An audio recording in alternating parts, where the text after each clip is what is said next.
UP board class 9th का विज्ञान chapter number 9 है force and law of motion, बल तथा गति के नियम। दोस्तों, अगर आप चैनल पे नए हैं तो चैनल को सब्सक्राइब कर लीजिएगा। वीडियो पसंद आएगी तो इसको ज़्यादा से ज़्यादा लाइक करिए और शेयर करिएगा। आइए शुरुआत करते हैं इस अभ्यास प्रश्न की, जो कि हम लोग इसमें 2 पार्ट में पढ़ने वाले हैं। यानी कि पहला पार्ट हमारा होगा अति लघु उत्तरीय प्रश्नों का और दूसरा पार्ट होगा हमारा बहुविकल्पी प्रश्नों का। शुरुआत करेंगे हम लोग अति लघु उत्तरीय प्रश्न से। प्रश्न नंबर 1 है, बल से क्या समझते हैं? बल के मात्रक लिखिए। आपको बताना है बल क्या होता है, बल क्या होता है और बल के मात्रक क्या होते हैं, इसके बारे में लिखना है। तो उत्तर में लिखेंगे बल यानी कि फोर्स, इंग्लिश में इसको कहता है फोर्स, वह बाह्य कारक जो किसी पिंड की विराम अवस्था अथवा गति अवस्था में परिवर्तन करे अथवा परिवर्तन करने की प्रवृत्ति उत्पन्न करे, बल कहलाता है। यानी ऐसा कोई बाह्य कारक जो किसी पिंड की, मान लो जो कोई पिंड है वो विरामावस्था में है अथवा गति अवस्था में है, तो उसमें गति अवस्था में कोई परिवर्तन कर दे या करने का चेष्टा करे या प्रवृत्ति रखे, तो ऐसे बल को हम क्या कहते हैं दोस्तों? ऐसे बाह्य कारक को हम कहते हैं बल कहते हैं। और आपको पता है बल का जो मात्रक होता है, सीजेस पद्धति में बात करते हैं तो उसको डाइन बोलते हैं, ध्यान रखेंगे। डाइन इसको सीजेस पद्धति में बोला जाता है, जबकि एमकेएस पद्धति की बात करते हैं तो एमकेएस पद्धति में इसको न्यूटन से रिप्रेजेंट किया जाता है। न्यूटन से इसको रिप्रेजेंट करते हैं एमकेएस पद्धति में, और जबकि इसको सीजीएस पद्धति में बल को हम बताते हैं डाइन से। प्रश्न नंबर 2 है, बल का एसआई मात्रक लिखिए। बल का एसआई मात्रक क्या होता है दोस्तों, इसके बारे में लिखना है आपको। तो उत्तर में लिखेंगे बल का एसआई जो मात्रक होता है वो न्यूटन होता है। क्या है? न्यूटन होता है। प्रश्न नंबर 3 है, एक न्यूटन बल से क्या समझते हो? एक न्यूटन बल से आप क्या समझते हैं, इसके बारे में लिखना है। उत्तर में लिखेंगे एक न्यूटन बल की वह मात्रा जो 1 किलोग्राम द्रव्यमान की वस्तु पर आरोपित करने से उस वस्तु में 1 मीटर प्रति सेकंड का त्वरण पैदा कर सके, एक न्यूटन बल कहलाता है। ठीक है, यानी कि जो 1 न्यूटन बल होता है दोस्तों, वो क्या होता है? वह बल की मात्रा होती है जो 1 किलोग्राम द्रव्यमान की वस्तु पर आरोपित करने से उस वस्तु में 1 मीटर सेकंड का त्वरण पैदा कर सके, एक न्यूटन बल कहलाता है। प्रश्न नंबर 4 है, बल सदिश राशि क्यों है, क्यों समझाइए। दोस्तों, जो आपका बल होता है वो सदिश राशि है, ऐसा क्यों है, इसके बारे में पूछ रखा है। तो जैसे आपको पता है सदिश राशि सबसे पहले क्या होती है, सदिश राशि आपने लास्ट चैप्टर में देखा। सदिश राशि उस राशि को कहते हैं जिसमें दिशा और परिमाण होता है। दिशा के साथ साथ जिसमें परिमाण होता है दोस्तों, उसको हम सदिश राशि कहते हैं, और जिसमें सिर्फ परिमाण होता है उसको हम क्या बोलते हैं? अदिश राशि कहते हैं। तो फिलहाल हम बात करते हैं यहाँ पे बल जो सदिश राशि है ऐसा क्यों है, इसके बारे में। तो उत्तर में लिखेंगे बल एक सदिश राशि है क्योंकि इसे पूर्ण रूप से व्यक्त करने के लिए उसका परिमाण और दिशा दोनों को उल्लेख करना आवश्यक है। प्रश्न नंबर 5 है, मांसपेशीय बल किसे कहते हैं? उत्तर में लिखेंगे मांसपेशीय बल, जिसको हम इंग्लिश में मस्कुलर फोर्स कहते हैं, किसी वस्तु को खींचने, ढकेलने या हटाने के लिए व्यक्ति या पशुओं के मांसपेशियों द्वारा लगाया गया बल मांसपेशीय बल कहता है। मान लीजिए कोई वस्तु है, उसको आप खींच रहे हैं, ढकेल रहे हैं या हटा रहे हैं, तो आप जिस बल से कार्य कर रहे हैं, जो या तो उसके लिए व्यक्ति कार्य कर सकता है या पशु कर सकता है। ठीक है, पशु में कई पशु होते हैं, आपके घोड़े होते हैं, बैलगाड़ी होती हैं, बैल होते हैं, वो गाड़ी को खींचने का, हल चलाने का कार्य करती हैं, अपने मांसपेशी द्वारा ये बल लगाती हैं। तो ऐसे बल को क्या कहते हैं दोस्तों? मांसपेशी। वो बल जो होता है, जो जंतु या मनुष्य जो लगाता है उसको हम अपने मांसपेशियों के द्वारा लगाता है, ऐसे बल को हम मांसपेशी बल कहते हैं। प्रश्न नंबर 6 है, गुरुत्वीय बल या भार से क्या समझते हैं?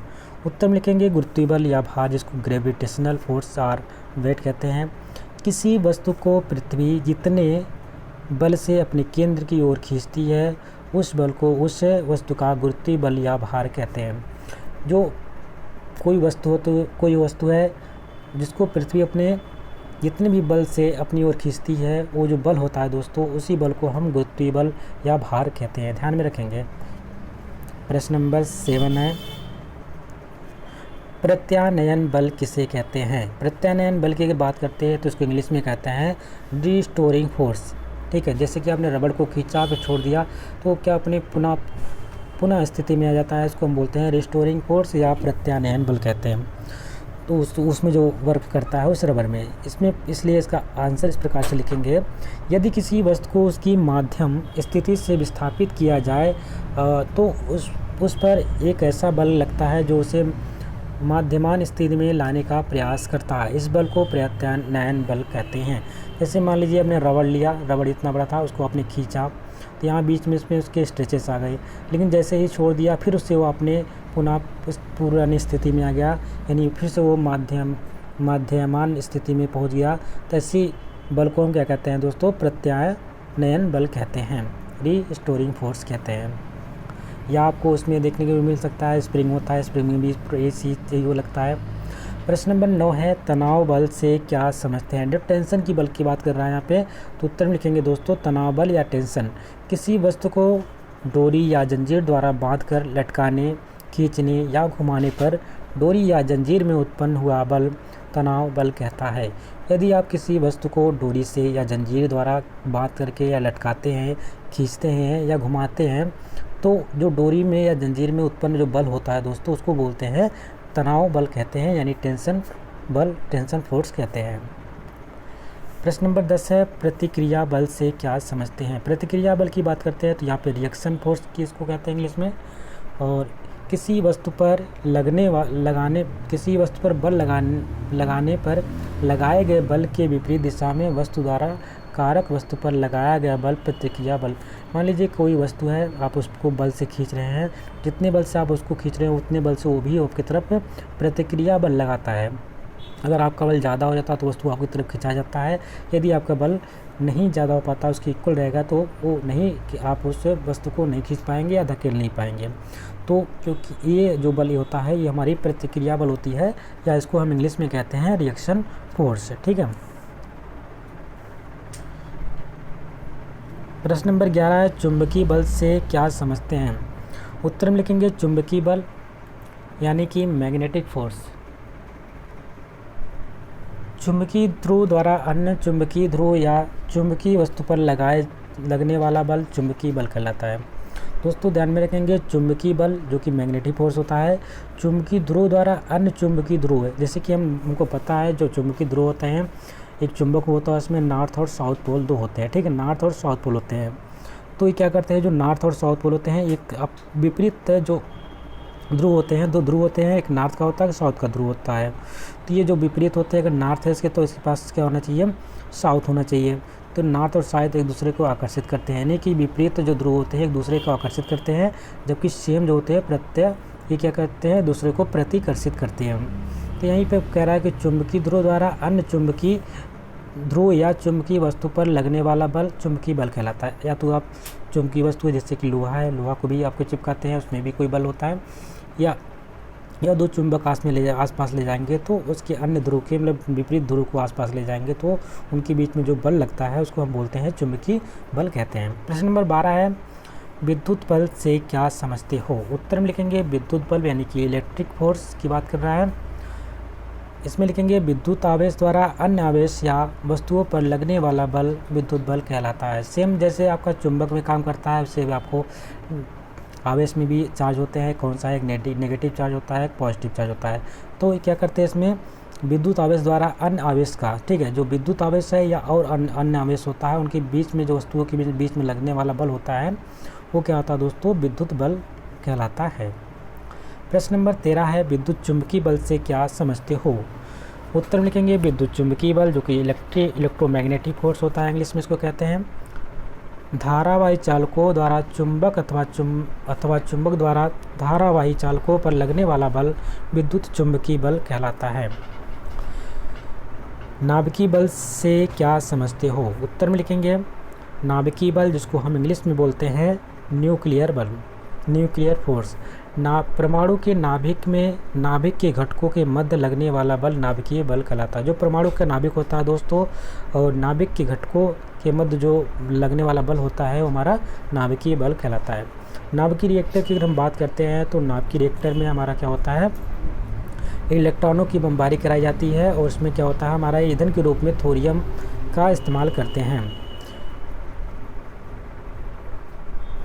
और आपको अगर पूछा जाता है नाभिकीय संलयन, तो नाभिकीय संलयन और नाभिकीय रिएक्टर किस पे काम करता है, जो हमारे जो परमाणु बम होते हैं, परमाणु बम हमारा नाभिकीय विखंडन पर आधारित होता है। जबकि नाभिकीय संलयन की अगर बात करता है तो जो सूर्य में इतना प्रकाश है सूर्य का, वो हीलियम तथा हाइड्रोजन के अणुओं के संलयन से इसका ऐसा होता है। और जो हमारा परमाणु बम हाइड्रोजन बम की बात करते हैं तो हाइड्रोजन बम भी कहीं ना कहीं नाभिकीय संलयन पर आधारित है।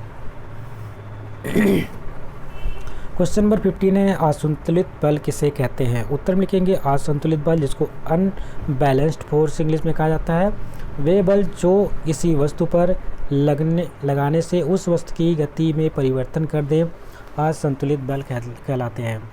ध्यान में रखना है, वह बल जो किसी वस्तु पर लगाने से उस वस्तु की गति में परिवर्तन कर दे, उसको हम असंतुलित बल कहते हैं। प्रश्न नंबर 16 है, बल जिसको हम कैपिटल एफ से रिप्रेजेंट करते हैं, द्रव्यमान स्मॉल m, त्वरण a में क्या संबंध होता है। तो आपको पता है बल बराबर क्या होता है, द्रव्यमान गुणे त्वरण होता है। क्या होता है दोस्तों, द्रव्यमान गुणे त्वरण, यानी कि F = m × a। यही आपका न्यूटन का सेकेंड ऑफ लॉ होता है। ठीक है, सेकेंड लॉ ऑफ न्यूटन्स का अगर पूछा जाता है तो F = m × a यानी द्रव्यमान गुणे त्वरण होता है। प्रथम नियम आपका जैसे पता है कि जड़त्व का नियम भी कहलाता है। कोई वस्तु अगर गतिमान अवस्था में है तो गतिमान अवस्था में रहना चाहती है, अगर स्थिर है तो स्थिर रहना चाहती है। ये न्यूटन का प्रथम नियम है। द्वितीय नियम आपने देखा। और तृतीय नियम की बात करते हैं तो क्रिया प्रतिक्रिया की नियम, जैसे कि कोई रॉकेट अगर उड़ रहा है पर तो उतना ही फोर्स नीचे की तरफ लगाता है, या हम कोई बंदूक से गोली मारते हैं तो पीछे की तरफ वो धक्का देने का कार्य करता है। तो ये भी आपका क्रिया प्रतिक्रिया का नियम होता है। प्रश्न नंबर 17 है, संतुलित बल किसे कहते हैं। संतुलित बल यानी कि बैलेंस्ड फोर्स इंग्लिश में कहते हैं। बैलेंस्ड फोर्स की बात करते हैं, वे बल जो किसी वस्तु पर लगाने से उस वस्तु की गति में कोई परिवर्तन नहीं करते हैं, संतुलित बल कहलाते हैं। यदि हम कोई बल लगाएं कोई वस्तु पर तो उसकी गति में कोई परिवर्तन ला दे तो उसको हम बोलते हैं असंतुलित बल। जबकि ऐसा बल हम लगाएं जो उसकी गति में कोई परिवर्तन ना करे तो उसको हम बोलते हैं संतुलित बल कहते हैं। तो दोनों में अंतर आपने समझ लिया, संतुलित बल क्या होते हैं, असंतुलित बल क्या होते हैं। प्रश्न नंबर 18 है, जड़त्व किसे कहते हैं अथवा जड़त्व क्या है। उत्तर में लिखेंगे, इसको इंग्लिश में कहते हैं इनर्शिया। इनर्शिया की बात करते हैं तो वस्तुओं का वह गुण जिसके द्वारा वह उसकी गति या विराम अवस्था में परिवर्तन का विरोध करता है, जड़त्व कहलाता है। यानी कि कहने का तात्पर्य यहाँ पे यह है, कोई वस्तु है यदि वह गति कर रहा है या विराम अवस्था में है तो उसका वो विरोध करता है। यानी कि अगर वो गति है तो गति में रहना चाहता है, अगर विराम अवस्था में तो विराम अवस्था में रहना चाहता है, तो इसी को कहते हैं जड़त्व कहते हैं। ठीक है, और ये न्यूटन का प्रथम नियम भी यही कहलाता है। प्रश्न नंबर 19 है, जड़त्व कितने प्रकार का होता है, उनके नाम लिखिए। तो उत्तर में लिखेंगे, जड़त्व 2 प्रकार का होता है दोस्तों। कौन कौन से जड़त्व हैं आपके, एक तो आपका गति अवस्था का जड़त्व जिसको इनर्शिया ऑफ मोशन कहते हैं। सेकंड होता है विराम अवस्था का जड़त्व जिसको हम इनर्शिया ऑफ रेस्ट कहते हैं। Inertia of motion and inertia of rest, ये दो प्रकार के जड़त्व होते हैं। प्रश्न नंबर 20 है, गति के जड़त्व से क्या समझते हो। गति के जड़त्व से आपको क्या समझते हैं, क्या समझ में आता है, इसके बारे में आपसे पूछ रखा है। उत्तर में लिखेंगे, गति अवस्था का जड़त्व यानी कि इनर्शिया ऑफ मोशन वस्तुओं का वह गुण जिसके द्वारा वह उसकी गति अवस्था में परिवर्तन को रोकता है, गति अवस्था का जड़त्व कहलाता है। यानी उसकी जो गति है उस अवस्था में परिवर्तन को क्या करता है, रोकता है, तो इसको कहते हैं गति अवस्था का जड़त्व कहते हैं। प्रश्न नंबर 21 है, गति के जड़त्व का उदाहरण दीजिए। उत्तर में लिखेंगे, गणित के जड़त्व का उदाहरण, मैदान में लुढ़कती गेंद को जब तक कोई रोकता नहीं है वह दूर तक लुढ़कती चली जाएगी। यानी उस पर कोई ऐसा जब तक बल नहीं लगता है तब तक वह दूर तक लुढ़कती चली जाती है। एक आपका गणित का जड़त्व का नियम है।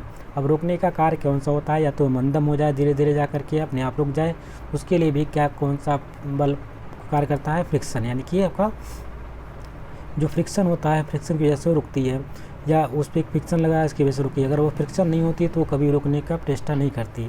तो ये आपका गणित के जड़त्व का नियम का उदाहरण है। या कोई वस्तु अगर स्थिर है, जैसे कि मान लीजिए कोई बस है, वो स्थिर है, उस पर हम कोई बाह्य बल नहीं कार्य कर रहे हैं, तब तक वह खड़ी रहेगी। अगर मान लो चलने लगी, हम उसमें क्या है कि अचानक से कभी ब्रेक मारते हैं तो हम आगे की तरफ गिर जाते हैं या झुक जाते हैं। ये कैसा होता है, क्योंकि हम अगर जो गतिमान वस्तु में रहते हैं तो हमारा भी हम भी उसी वेग से गतिमान है। अगर बस मान लीजिए कोई बस है, बस में हम बैठे हैं, तो बस आपकी गतिमान अवस्था में है, तो उसी गतिमान अवस्था में हम भी रहेंगे। यदि ब्रेक मारा तो हम तो अपने आप को ब्रेक तो लगाए नहीं, लेकिन बस ने ब्रेक लगाया तो जैसे ही लगाया तो हमारा गति उसी स्पीड से रहता है और हम उसी स्पीड से आगे जाके गिरने वाले होते हैं, तो लेकिन अपने आप को संभाल लेते हैं, या कभी कभी गिर भी जाते हैं। तो ऐसे को कहते हैं जड़त्व का नियम कहते हैं दोस्तों। ये न्यूटन का प्रथम नियम भी कहलाता है। सेकंड प्रश्न है 22 का, विराम स्थिति यानी कि अवस्था, विराम स्थिति अवस्था का जड़त्व किसे कहते हैं। उत्तर में लिखेंगे विराम अवस्था या जड़त्व इनर्शिया ऑफ रेस्ट की बात करते हैं तो वस्तुओं का वह गुण जिसके द्वारा वह उसकी विराम अवस्था में परिवर्तन को रोकता है, विराम अवस्था का जड़त्व कहलाता है। यानी विराम अवस्था की परिवर्तन को रोकने पर वो क्या होता है, विराम अवस्था का जड़त्व कहलाएगा। प्रश्न नंबर 23 है, विराम स्थिर यानी विराम स्थिर अवस्था में जड़त्व का उदाहरण दीजिए। उत्तर में लिखेंगे विराम स्थिर अवस्था, विराम अवस्था के जड़त्व का उदाहरण कमरे में रखी मेज पर जब तक कोई बल नहीं लगाया जाता है तब तक वह खिसकेगी नहीं। कमरे में रखी मेज या मेज पर रखा कोई पुस्तक है, जब तक उस पर हम कोई बल नहीं लगाएंगे, या मेज पर रखा कोई सामान है, जब तक हम उस पर कोई बल नहीं लगाएंगे तब तक वह स्थिर रहेगी। ये आपका जड़त्व का स्थिर का नियम है, विराम अवस्था का नियम है, उदाहरण है। क्वेश्चन नंबर 24 है, जड़त्व एवं द्रव्यमान में क्या संबंध है। जड़त्व जो होता है इनर्शिया मोमेंट, ठीक है, और द्रव्यमान जो होता है स्मॉल m, इसमें क्या संबंध होता है इसमें बताना है। तो उत्तर में लिखेंगे दोस्तों, जड़त्व की द्रव्यमान पर निर्भरता जड़त्व द्रव्यमान के समानुपाती होता है। अर्थात इनर्शिया, जड़त्व इनर्शिया द्रव्यमान m, दूसरे शब्दों में जितना अधिक द्रव्यमान होगा उतना ही अधिक जड़त्व होगा। कहने का तात्पर्य यह है कि एक दूसरे के समानुपाती होते हैं। इस प्रकार से अगर हम जड़त्व बढ़ाएंगे तो हमारा द्रव्यमान बढ़ेगा, द्रव्यमान बढ़ाएंगे तो जड़त्व बढ़ेगा, यानी कि एक दूसरे के समानुपाती होते हैं। जो जितना अधिक बढ़ाया जाएगा तो भी उसके अपेक्षा वो भी बढ़ता जाएगा। प्रश्न नंबर 25 है, न्यूटन के गति विषयक तृतीय नियम अथवा क्रिया प्रतिक्रिया के नियम का उल्लेख कीजिए। उत्तर में लिखेंगे न्यूटन का गति विषयक तृतीय नियम अथवा क्रिया प्रतिक्रिया का नियम प्रत्येक क्रिया के बराबर एवं विपरीत प्रतिक्रिया होती है। ये दो विभिन्न वस्तुओं पर कार्य करती है। पहला आपको पता होगा, दो विभिन्न वस्तुओं का कार्य क्या, मतलब कि जैसे कि आपने बंदूक से गोली दागी तो आप क्या करेंगे, जो गोली आगे की तरफ जाती है, लेकिन वो जितना आगे की तरफ जाती है उतने प्रेशर से आपको पीछे की तरफ भी बंदूक में झटका लगता है। सेकेंड है रॉकेट का उड़ना। रॉकेट का उड़ना भी आपका एक तरीके से क्रिया प्रतिक्रिया पे नियम पे आधारित है। उसके पीछे से जो धुआं सा निकलता है वो क्या करता है, उसमें प्रेशर डालता है, इसकी वजह से वो रॉकेट जो आगे की तरफ भागता है। यहाँ पर भी न्यूटन के तृतीय नियम का कार्य करता है। प्रश्न नंबर 26 है, किसी वस्तु के जड़त्व एवं उसकी संहति में क्या संबंध है। ठीक है, उत्तर में लिखेंगे किसी वस्तु की संहति जितना अधिक होती है जड़त्व भी उतना ही अधिक होता है। द्रव्यमान की बात कर रहा था वहाँ पे। अन्योन्य क्रिया से क्या समझते हैं।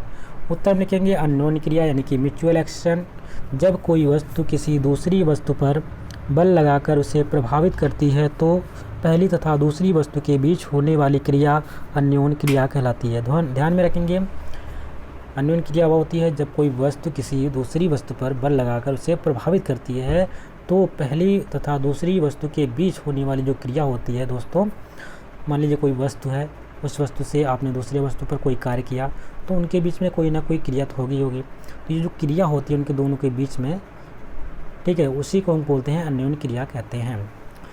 प्रश्न नंबर 28 है, अन्योन्य क्रिया के दो उदाहरण दीजिए। उदाहरण के तौर पर अगर हम देखते हैं तो अन्योन्य क्रिया के दो उदाहरण इस प्रकार से है। चुंबक द्वारा लोहे के टुकड़ों को अपनी ओर आकर्षित करना, ये आपका दो वस्तुओं के बीच में क्या हो रहा है, क्रिया हो रही है।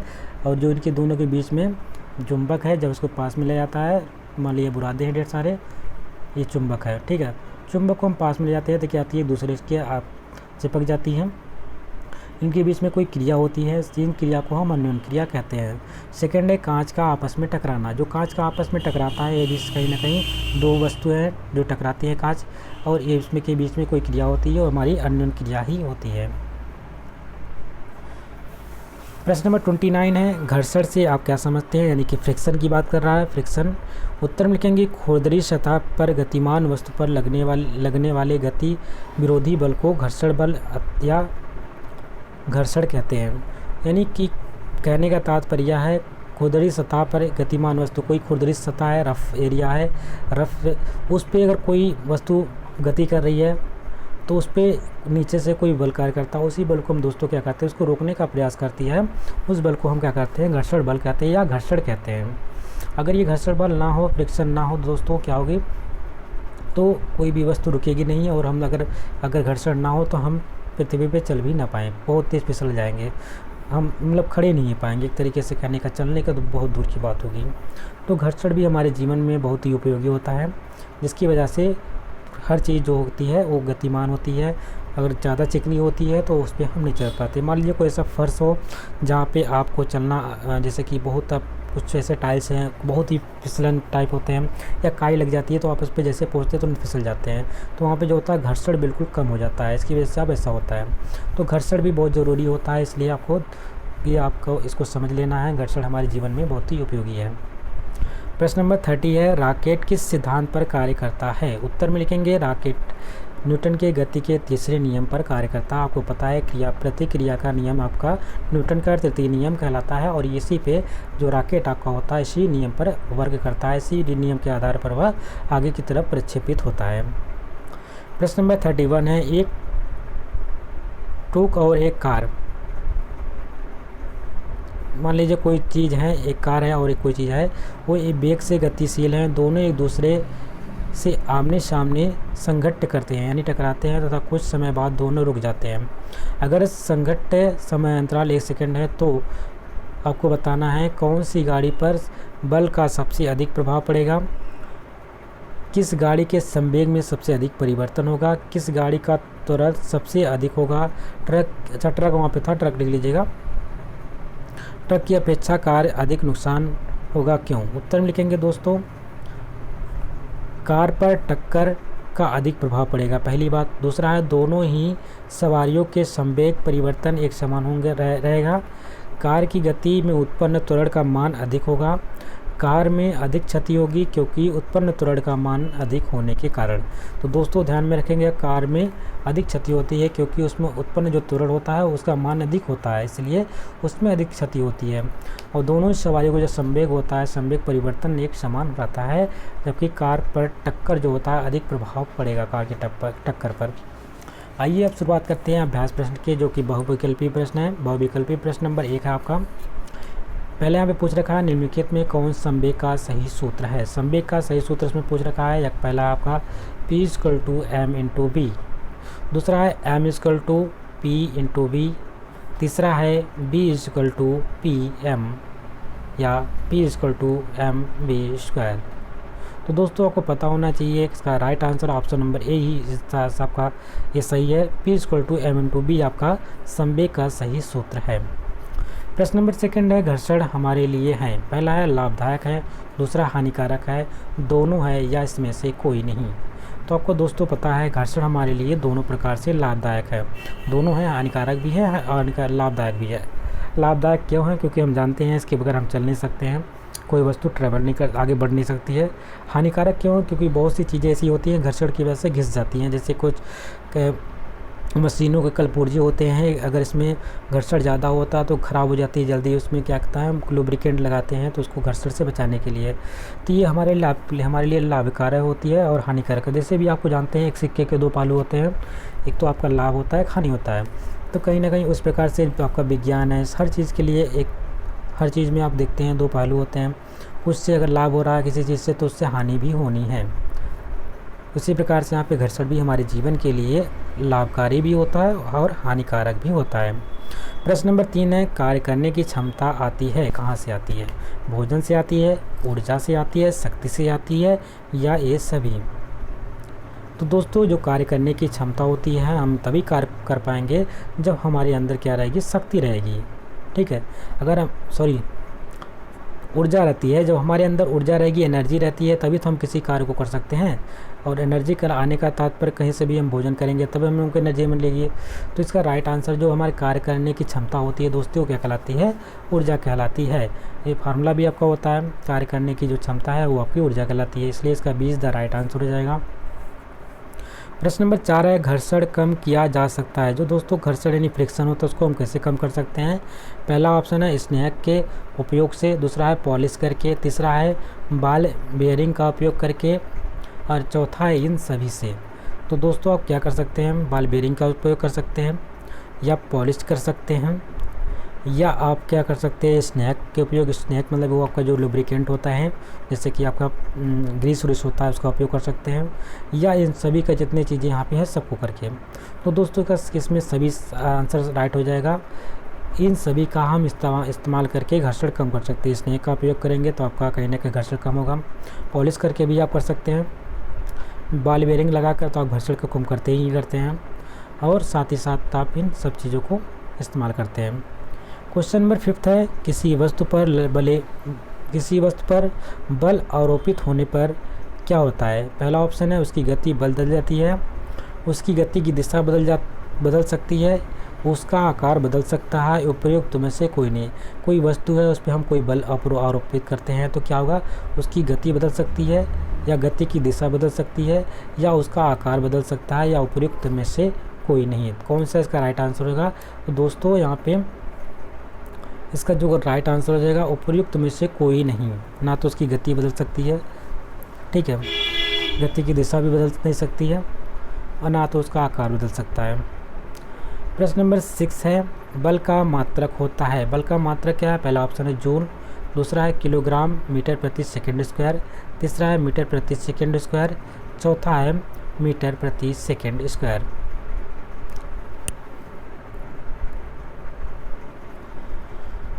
तो दोस्तों इसका राइट आंसर हो जाएगा किलोग्राम प्रति मीटर सेकंड स्क्वायर।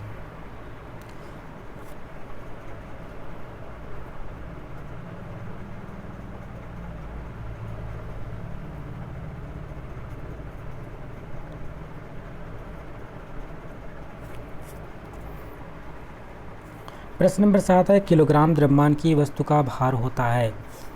1 किलोग्राम द्रव्यमान की वस्तु का भार कितना होता है? पहला ऑप्शन है 1 न्यूटन, दूसरा है 9.08 न्यूटन, तीसरा है 9.8 न्यूटन, और चौथा है 8.9 न्यूटन। भार की बात करते हैं तो फार्मूला होता है भार इक्वल टू m/g। ठीक है, द्रव्यमान कितना दे रखा है? 1 किलोग्राम दे रखा है, और हमारा जो g का मान होता है 9.8 होता है। उसको आप सॉल्व करेंगे दोस्तों तो इसका राइट आंसर हो जाएगा 9.8 न्यूटन। ये आपका राइट आंसर ऑप्शन किससे मैच कर रहा है? ऑप्शन नंबर सी से मैच कर रहा है, इसलिए इसका राइट आंसर हो जाएगा ऑप्शन नंबर सी।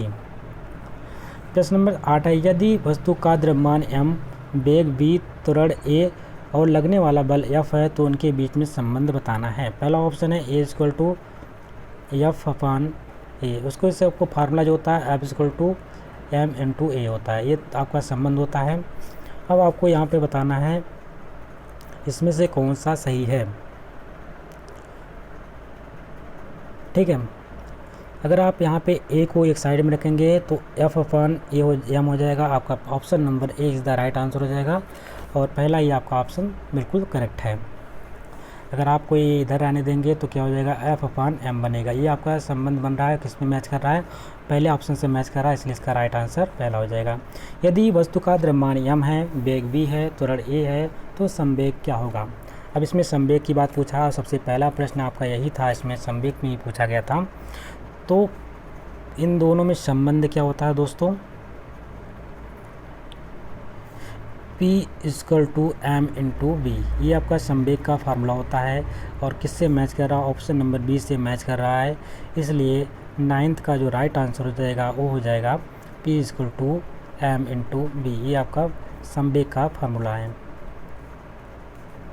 कोई वस्तु अपनी स्थिर या गति की अवस्था में परिवर्तन नहीं कर सकती है, अपने द्रव्यमान के कारण, अपने भार के कारण, अपने त्वरण के कारण या अपने जड़त्व के कारण।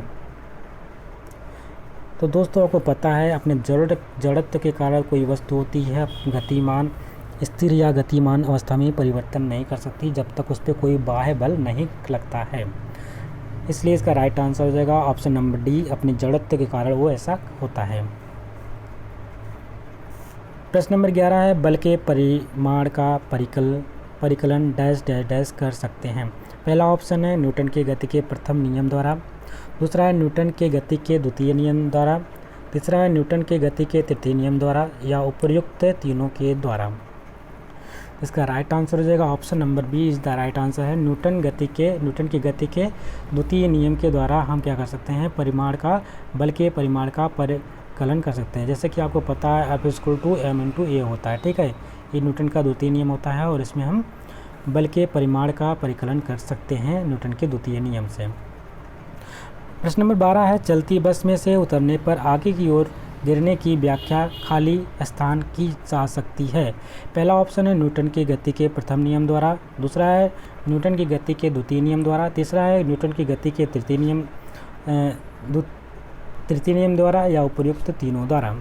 तो दोस्तों आपको पता है जो न्यूटन की गति का प्रथम नियम होता है वो क्या कहलाता है, जड़त्व का नियम कहलाता है। और इसमें पता आपको अगर कोई वस्तु होती है, अगर गतिमान अवस्था में है तो गतिमान अवस्था में रहना चाहती है, स्थिर है तो स्थिर रहना चाहती है। अगर आप किसी बस में ट्रैवल कर रहे हैं तो अगर बस वालों ने अचानक से ब्रेक मारा तो आप आगे की तरफ गिर जाते हैं या गिरने वाले होते हैं तो अपने आप को संभाल लेते हैं। ये किसकी वजह से होता है, क्योंकि आपको पता है अगर आप उस बस के साथ साथ आप भी गतिमान हैं, इसलिए आपका गति उसी स्पीड से आगे बढ़ रहा है। लेकिन बस वालों ने ब्रेक मारा तो बस रुकी लेकिन आप नहीं रुक पाए, इसलिए आप आगे की तरफ जाके गिरने वाले होते हैं। तो ये आपका न्यूटन के प्रथम नियम पर आधारित होता है, इसलिए इसमें A is the right answer हो जाएगा। Option number A is the correct answer. प्रश्न नंबर 13 है, राकेश छोड़ने का सिद्धांत किस पर आधारित है, न्यूटन के किस नियम पर आधारित है। पहला ऑप्शन है न्यूटन के गति के प्रथम नियम पर, दूसरा है न्यूटन की गति के द्वितीय नियम पर, तीसरा है न्यूटन की गति के तृतीय नियम पर या उपयुक्त तीनों पर। तो आपको पता है दोस्तों क्रिया प्रतिक्रिया के नियम से भी इससे वो जानते हैं और ये आपका न्यूटन की गति का तृतीय नियम होता है। राकेट इसी पे आधारित होता है, इसी सिद्धांत पर आधारित है। क्वेश्चन नंबर 14 है, 2 किलोग्राम किसी वस्तु में 3 मीटर प्रति सेकंड का त्वरण उत्पन्न करने के लिए बल चाहिए। कोई 2 ग्राम की वस्तु है, उस पर हमें 3 किलोमीटर प्रति सेकंड स्क्वायर का त्वरण उत्पन्न करना है, उसके लिए हम कितने बल का इस्तेमाल कर सकते हैं। तो दोस्तों आपके पास फार्मूला होता है F=m/a होता है, ठीक है। आपको दे रखा है 2 किलोग्राम, ठीक है, 2 किलोग्राम की वस्तु है, उस पर त्वरण 3 मीटर प्रति सेकंड का लगा रहा है, तो आपको इसको मल्टीप्लाई कर देंगे, 3 दूनी 6 आपका न्यूटन। ये फोर्स कितने में आ जाएगा, न्यूटन में आएगा। और आपको 6 आंसर किस में दिख रहा होगा, option number C is the right answer हो जाएगा। यानी 2 किलोग्राम वस्तु में 3 मीटर प्रति सेकंड का अगर त्वरण उत्पन्न करना है तो आपको 6 न्यूटन का बल लगाना पड़ेगा। प्रश्न नंबर 15 है, किसी वस्तु में संवेग परिवर्तन की दर बराबर होती है। पहला ऑप्शन है ऊर्जा के, दूसरा है बल के, तीसरा है त्वरण के या चौथा है आवेग के। तो दोस्तों इसका राइट आंसर हो जाएगा बल के। किसी वस्तु के संवेग परिवर्तन की जो दर होती है वो बल के बराबर होती है। यदि पिंड ए का द्रव्यमान पिंड बी के द्रव्यमान से 2 गुना हो तो दोनों पर समान बल लगाया जाए तो दोनों में समान त्वरण उत्पन्न होता है, पहला ऑप्शन है। दूसरा ऑप्शन है पिंड ए में पिंड बी से दुगना त्वरण उत्पन्न होगा। तीसरा ऑप्शन है पिंड बी में पिंड ए से दुगना त्वरण उत्पन्न होगा या ऑप्शन नंबर डी है उपर्युक्त सभी कथन गलत हैं। तो दोस्तों इसका राइट आंसर हो जाएगा ऑप्शन नंबर सी, पिंड बी में पिंड ए से दुगना त्वरण उत्पन्न होगा, ठीक है। पिंड बी में क्या होगा, पिंड ए से दुगना त्वरण उत्पन्न होगा क्योंकि उसका द्रव्यमान 2 गुना है। क्यों है तो उसको फार्मूले से आप खुद पता कर सकते हैं, F=m/a हो जाएगा। और दूसरा आपका हो जाएगा दुगना m कर देना है तो 2ma हो जाएगा। तो यहाँ पे कहीं ना कहीं आपको दुगना दिख रहा है। किसी वस्तु पर लगाया गया बल, पहला ऑप्शन है वस्तु के द्रव्यमान व त्वरण के गुणनफल के बराबर होता है। दूसरा ऑप्शन है वस्तु के द्रव्यमान व त्वरण के योगफल के बराबर होता है। तीसरा ऑप्शन है वस्तु के द्रव्यमान व त्वरण के भाग के बराबर होता है। चौथा है उपयुक्त सभी कथन गलत हैं। तो 17वें का राइट आंसर हो जाएगा दोस्तों ऑप्शन नंबर ए, वस्तु के द्रव्यमान व त्वरण के गुणनफल के बराबर होता है। बल कितना होता है, वस्तु के द्रव्यमान क्या होता है m, और त्वरण क्या होता है ए के गुणनफल के बराबर होता है। ये आपका राइट आंसर है। प्रश्न नंबर 18 है समान आकार की फुटबॉल और पत्थर में जड़त्व अधिक होगा, किस में अधिक होगा? जो समान आकार का फुटबॉल ले लिया, ठीक है, और उसी में समान आकार का पत्थर ले लिया। एक समान आकार का फुटबॉल, समान आकार का पत्थर, ठीक है, ये मान लीजिए पत्थर है और ये क्या है, फुटबॉल है। दोनों समान है, थोड़ा बहुत छोटा दिखेगा तो अंतर मत करिएगा। तो पूछ रहा है इसमें जड़त्व किस में अधिक होगा, जो रुका किस में अधिक होगा। जैसे आपको बताना है, आप खुद पता चल जाएगा आपको। पहला ऑप्शन है फुटबॉल का, दूसरा है पत्थर का, तीसरा है दोनों का समान होगा, डी है फुटबॉल व पत्थर में कोई समानता नहीं है। तो इसका राइट आंसर हो जाएगा दोस्तों पत्थर का, क्योंकि पत्थर भारी होगा उसका जड़त्व अधिक रहेगा, वो अधिक अपने स्थान पर टिका रहेगा पत्थर। लेकिन जो फुटबॉल होगा हल्का होता है थोड़ा, उसको अगर हम पैर से धक्का मार देंगे तो काफ़ी दूर तक चला जाएगा। प्रश्न नंबर 19 है एक खिलाड़ी लंबी कूद लगाने से पहले दौड़ता है, आवेग बढ़ाने के लिए, जड़त्व बढ़ाने के लिए, संवेग बढ़ाने के लिए, या कोई वैज्ञानिक तथ्य नहीं है। दोस्तों अगर कोई खिलाड़ी है वो लंबी कूदना चाहता है तो वो पहले दौड़ता है। क्यों दौड़ता है? पहला ऑप्शन दे रखा था कि आवेग को बढ़ाने के लिए, दूसरा ऑप्शन दे रखा है कि जड़त्व को बढ़ाने के लिए, तीसरा है संवेग को बढ़ाने के लिए, या चौथा इसमें से ये कोई वैज्ञानिक तथ्य ऐसा नहीं है। तो दोस्तों इसका राइट आंसर हो जाता है वो अपने संवेग को बढ़ाने के लिए क्या करता है, दौड़ लगाता है। अपने संवेग को बढ़ाने के लिए वो दौड़ लगाता है, ये बात को ध्यान में रखेंगे। संवेग का मात्रक क्या होता है? पहला ऑप्शन है किलोग्राम मीटर प्रति सेकंड स्क्वायर, दूसरा है किलोग्राम प्रति मीटर सेकंड स्क्वायर, तीसरा है किलोग्राम मीटर सेकंड, या ये सभी। तो दोस्तों इसका संवेग का जो मात्रक होता है वो क्या होता है, किलोग्राम मीटर प्रति सेकंड होता है, ठीक है, ये होता है आपका किलोग्राम मीटर प्रति second. First is the right answer हो जाएगा। क्वेश्चन नंबर 21 है पिंड ए का द्रव्यमान 5 किलोग्राम व पिंड का बी का द्रव्यमान 2 किलोग्राम है, ये क्या है, विराम अवस्था में है। तो क्या आपको बताना है? पहला ऑप्शन पिंड ए का संवेग पिंड बी के संवेग से अधिक होगा, दूसरा है पिंड बी का संवेग पिंड ए के संवेग से अधिक होगा, दोनों का संवेग बराबर होगा, या कोई वैज्ञानिक तथ्य नहीं है। तो इसका राइट आंसर दोस्तों हो जाएगा दोनों का संवेग जो होता है दोस्तों वो बराबर होता है, दोनों का जो संवेग होगा वो बराबर होगा। जैसे हमने देखा था कार और ट्रक को टकराने पर, तो दोनों का जो वहाँ पे संवेग था वो कैसा था, दोनों का संवेग वहाँ पे बराबर था। इसमें भी दोनों का संवेग बिल्कुल बराबर होगा। और इसी के साथ ये चैप्टर आपका कंप्लीट होता है। आशा करते हैं आपको वीडियो पसंद आई होगी, और यदि वीडियो पसंद आए तो इसको लाइक करिएगा, शेयर करिएगा, और चैनल पर नया हो तो चैनल को सब्सक्राइब भी कर लीजिएगा। मिलते हैं एक नए वीडियो में, तब तक के लिए नमस्कार, जय हिंद।